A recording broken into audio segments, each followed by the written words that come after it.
What is it about the India under-19 team? 5 World Cups. How does that even happen? And what is interesting is, India did not sort of get off to a good start. Till 2000, which is when we got off the mark, the first 2 editions, 1988, 1998, India did not really warm up. Very similar to the 50 over World Cup story. 1975, Mr. Gavaskar's 36, 1979 losing to every odd team in the world, and then all of a sudden 1983 it takes off and you did not look back. Very similar. But that also tells you that BCCI, which is castigated, criticized, all of that, they have a structure. Right. Unlike football, unlike other sports, you have a structure in cricket. That's why these victories. These victories just don't happen from a random, no structure kind of jugaad. In Olympic sport, it was jugaad. Now you are seeing a structure. Result, 107 medals in the Asian Games, 111 medals in the Para Games. In cricket, thanks to the BCCI and credit to the BCCI, you have a structure. That's why there is a Prithvi Shaw, Shubman Gill, Virat Kohli, Rishabh Pant, Ravindra. Look at the stream. Rahul Dravid is coach. Now VVS Lakshman is coach. There is a free flow of talent, and look at the kind of talent. So to answer the question, 2 simple sentences. The BCCI marketed the game the best. The BCCI was able to plow that money back into the sport and create a structure which throws up talent. I think I completely second that. The age group structure which we have in our domestic circuit is extremely strong.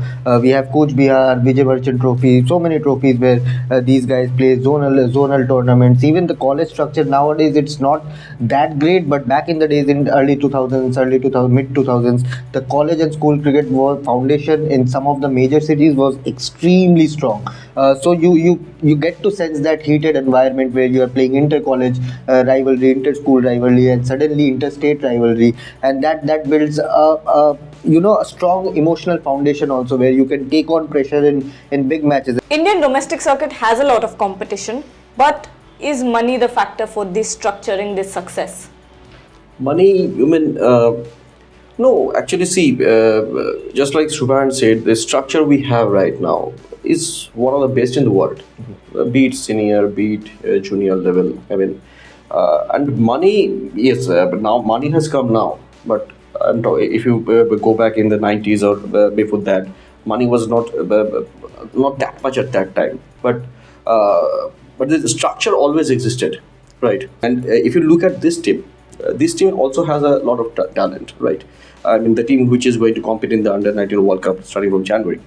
The only concern is, I was talking to some of the board officials, and they were saying the only concern is that preparatory tournaments. Okay, they didn't have played enough preparatory tournaments before this World Cup. So, what is the strength? They are saying that will be covered by our own domestic structure, because our own structure is so competitive. Okay, so we'll make that up. We agree that we haven't played enough overseas tournament before going to South Africa. They're planning now to play a tournament just before the World Cup, but they are relying on their own domestic structure, and they believe that structure will help them out in the World Cup. Guys, who among the Indian lot, when we talk about the opening position, do you have an eye on, and who could replicate the kind of success that a Shubman Gill has had? I think we have already a star in the name of Arshin Kulkarni. Opens the bat, pace bowling all-rounder. I have already mentioned him in our earlier segments, but Arshin is a blockbuster player. Scoring a century in the final of a state tournament, T20 tournament, takes a lot. Already has played for Maharashtra in Ranji Trophy. So he's a star in the making, and it's a rarity that we get a pace bowling all-rounder who can open the batting, who can open the bowling. He's already clocking 135, so it is looking extremely good, extremely promising. I remember Joydeep Mukherjee, one of our experts, talking to me about this man when Joydeep Da was in Bangalore. And he said he was doing some commentary there. And he said, look, some of the Indian stalwarts, and he mentioned Mohammad Siraj, and he mentioned a couple of the other fast bowlers who had gone back to NCA for rehab. And they were bowling full tilt. They were sort of coming back after injury and bowling full tilt. And he said, look, I was called by a couple of guys and said, this under-19 chap is batting against Mohammad Siraj and some of the other lot. Just look at this guy. And he said, I watched him for close to half an hour. I was like, who is this? He's tonking them all over the park. Who is this? I mean, this guy is special talent. And the best part about Arshin is his body, his physical stature. He's a 6 foot tall guy already at the age of 18, and he's strongly built. It's not like he's weak. He's strong.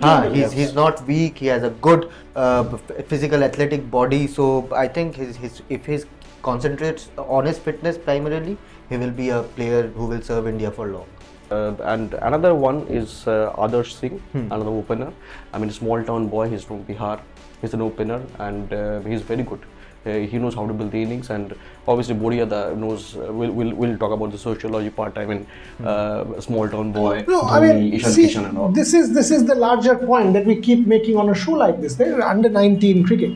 Think about it. The legacy from MS Dhoni down, and all of a sudden you were talking about the Maharajas in the 1920s and 30s, and then comes the elite who used to play the sport. And it continued till Kapil Dev broke that whole thing in the late 1970s, 78 to be exact. And then comes the refreshment of Mahendra Singh Dhoni. I mean, the refreshing air, the change, and everyone wants to play cricket. It's not the Mumbai, it's not the Kolkatas, not the Bengalurus of the world, it's Patna, Jharkhand, Ranchi. Look at the small town revolution in Indian cricket. You yourself, you play the sport. I mean, people from smaller towns, from tier 2 cities, all of them have a glint in their eye. That is why the sport is what it is.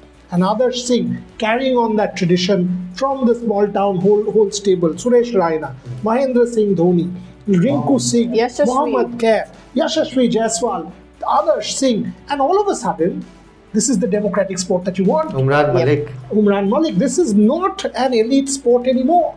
This is where, look, where is India? And I keep asking this question to all my students. Where is India? Here.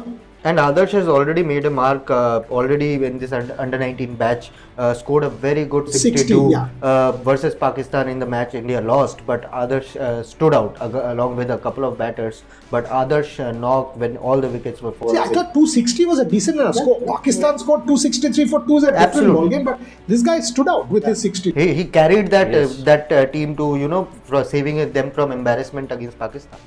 Yep, and names like Virat Kohli, Yash Tool have left a big legacy. Who can be India's next middle order maestro?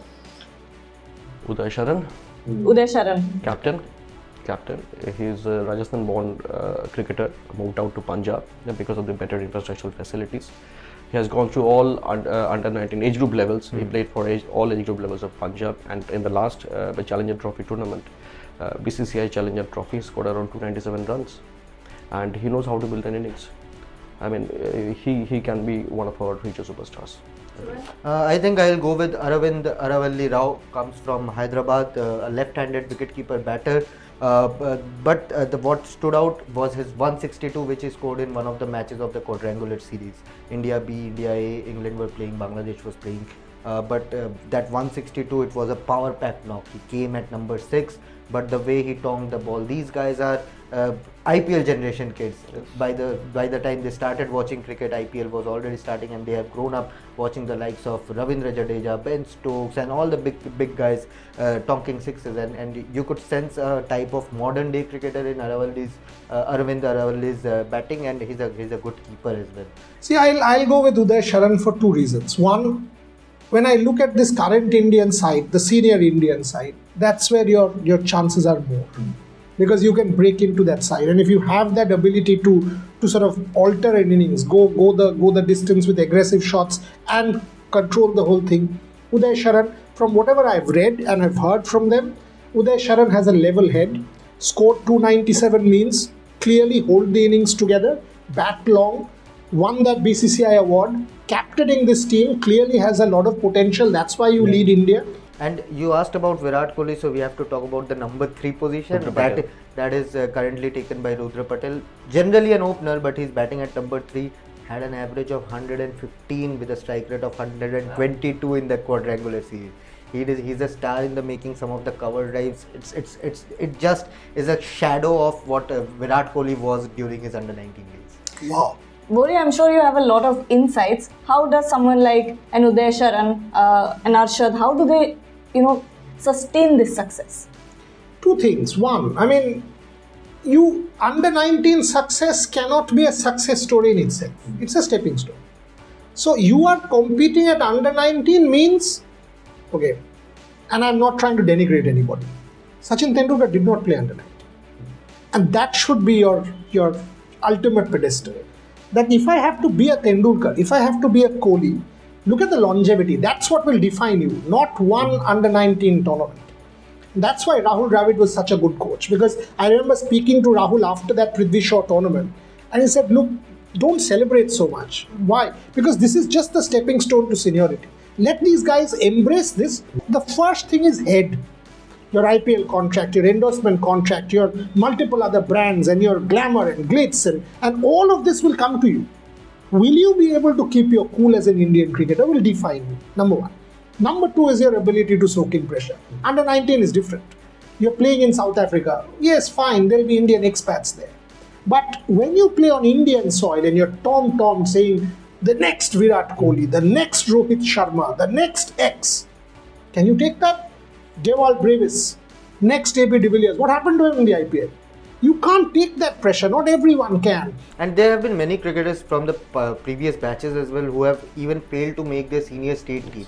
In Ranji or Vijay Hazare or Syed Mushtaq, they are not anywhere in the scheme of things when it comes to playing 11 or a squad of 15. So, everyone is not a success story. He's right. And under 19 World Cup success doesn't sort of give you a direct ticket to your senior team. It doesn't.